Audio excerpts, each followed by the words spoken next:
I'm Annie Campbell. And I'm Holden Cooper. This is Panther News. Today we are going to look into the Canoe Build, the new oven, the Spirit Days, and boys soccer. And grade 8 camp.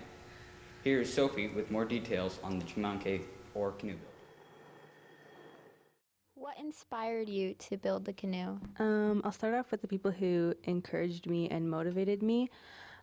Two women, one by the name of Jonah Hupfield and the other Kyla Judge, motivated Lara and I to be co-op students so that we could be there more during the canoe build. What really inspired me to do it was the fact that Birchbrook Canoe Build hasn't been built on this land in over 100 years, and it was really amazing to be able to participate. Yeah, so adding on to what Juliana said, Kyla Judge and Jonah Hupfield, they really saw like the potential and the passion that both me and Juliana had for the canoe and just for our culture in general. So they figured that giving us, like adding us to the team would be like the perfect thing for us to be able to like learn more about our culture and also learn hands-on as well. How was the building the canoe important for you two? It's important to me to learn the ways of Indigenous people, although times have evolved greatly and we have cars and trains and all these other things. The birch bark canoe was the main mode of transportation for Indigenous peoples. So it's really important to me to learn these ways, just, to have that in my heart, to say that I know it and I know the ways of my peoples, and also to say that I can teach my own daughter some of these things because I have a daughter. It's important to me because it really reflects on my culture and the history of it and how far that everybody has come. Like a lot of Indigenous people back in the day, like Juliana said, it was the main method of transportation and it was simple to build back then. It wasn't a lot. And now it's really complex to build. So it's like to see how far we've come and how much simpler things have gotten over time. It's really cool to be able to participate in that. How long did it take you and your team to build the canoe? So originally, Kevin Finney, who was hosting this, him and his team were given originally 20 days to build the canoe. And we managed to finish it in just under 18 days. And what is the next steps for the canoe's future? Well, right now, currently, the canoe is hanging up at the Stocky Center in Parry Sound. Next steps include summer trips for the canoe with youth, and in the wintertime, feasts. Thank you for giving us your time, and we really appreciate it. Well, thank you for having us. It's nice to see the school coming together to something that's more important to their culture. Next we have Malcolm interviewing Mr. Cousins about the new oven in the hospitality. Okay, this is a rational oven. It's a combi oven that uses moisture and convection heat to cook. It's one of the top quality ovens that you can buy. I'm not aware of any in its price range that are higher quality. Why did you get a new oven? Multiple reasons. One, for students in our program to be able to work on the most up-to-date modern equipment they're likely to find in their areas. Number two, to establish a hot breakfast program where we're able to make it with relatively few people and serve it 3 days a week here.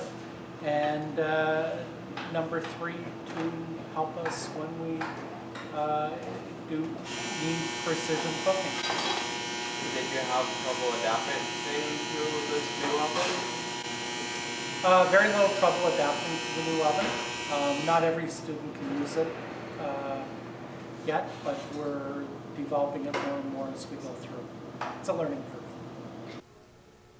Wow, that brings the cooking class together, I'm sure. Next, we have KP, who visited the grade 8s to talk to the students about grade 8 camping.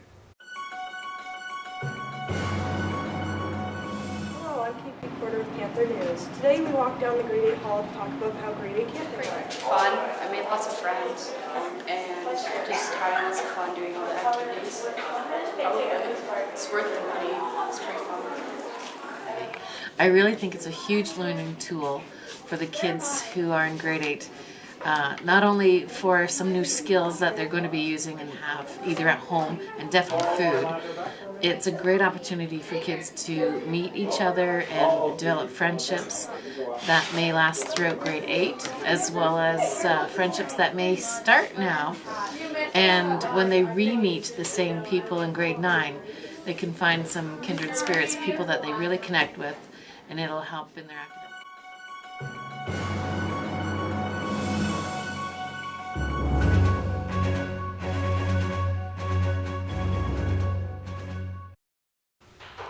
Well, that brings back memories, doesn't it?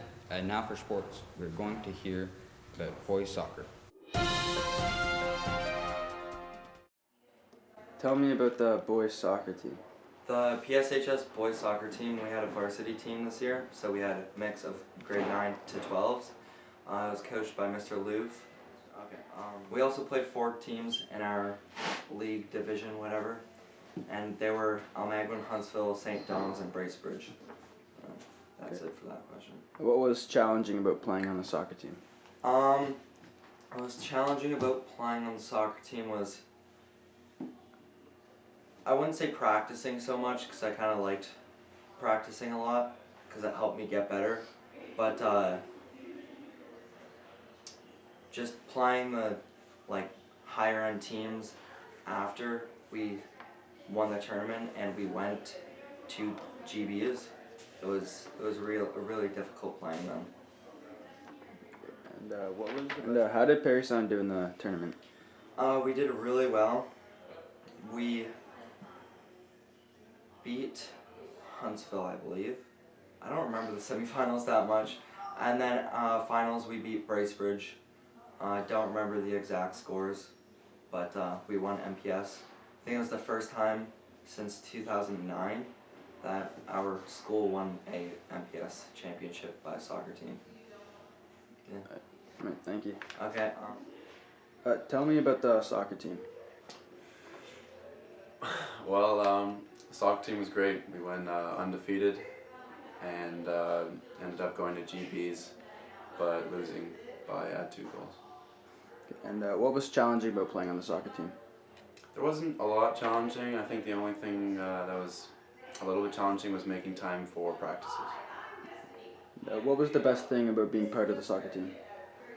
Winning and being with the other members of the soccer team. Way to go, team. Next we have Paige, who sat down with student body co-president Davo and council leader Ms. McDonald to talk about Spirit Days. Hi, I'm here with Miss McDonald, and I'm here to talk to her about Spirit Days and all that's happened and all the ones that have previously happened. So, do you think that there were any really limitations to this year's Spirit Days?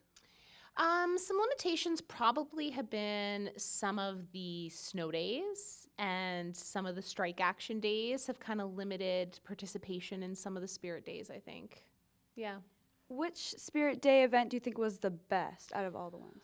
I'd probably have to say the Christmas week. Like, people really enjoyed wearing their Christmas PJs and the all-outs Christmas day before the break. People were wearing all their accessories and stuff. So I think those were definitely some of the best. And just the grade color one. That's a big favorite as well.